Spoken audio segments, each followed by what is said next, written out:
Salut à tous et bienvenue sur un nouveau numéro de Breaking Foot sur Network Foot TV. D'ailleurs, n'oubliez pas de vous abonner sur Network Foot TV sur la chaîne YouTube. Aujourd'hui, on va parler d'un grand club à l'échelle mondiale, un grand club du ballon rond. Je veux bien sûr parler du Real Madrid. Et pour cela, on va accueillir Juan José Dorado pour en parler. Comment ça va? Hola, buenas tardes, hola a todos. Tant de choses à dire, Juan José. Depuis leur débâcle face au Paris Saint-Germain, le Real a-t-il pu se relancer en Liga?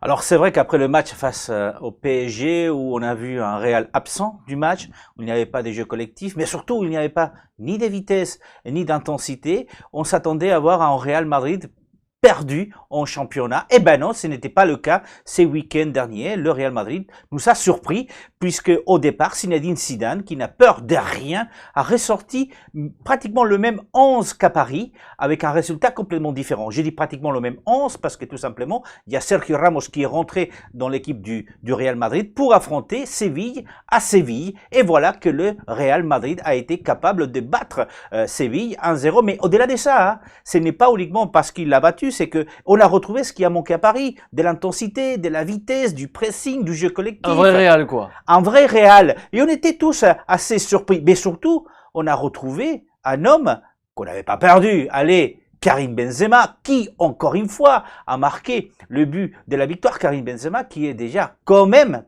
avec 5 buts au championnat, après 5 matchs. Mais tout ça ne doit pas nous tromper en fait, parce qu'on a vu un Real Madrid complètement différent, mais on voit qu'il y a des carences parmi les joueurs du Real Madrid, parmi le jeu tactique du Real Madrid. Comment peut-on l'expliquer cela, Juan José? Déjà, il y a 7 joueurs qui sont arrivés nouveaux. Il va falloir les intégrer à cette équipe. Bien sûr, il y a des joueurs comme Eden Hazard. On fait tous confiance à Eden Hazard. Il a la qualité technique, la vision de jeu nécessaire pour intégrer une équipe comme le Real Madrid. C'est vrai qu'il y a des joueurs, jeunes joueurs, Militao, qui était face au Paris Saint-Germain et qui a été complètement perdu, qu'il va falloir effectivement assurer la relève des jeunes, des jeunes et moins jeunes comme Sergio Ramos, qui est toujours vraiment le chef de cette équipe. Et puis, il y a des jeunes qui vont peut-être pas jamais jouer. Ibrahim Diaz, qui est arrivé aussi, mais qui va falloir intégrer dans cette équipe. Donc il y a ces joueurs qu'il faut intégrer dans une équipe qui est en pleine mutation. N'oublions pas, parce que Marcelo, qui est un pilier du Real Madrid, ça fait plus de 10 ans qu'il est au Real Madrid. Il commence à vieillir.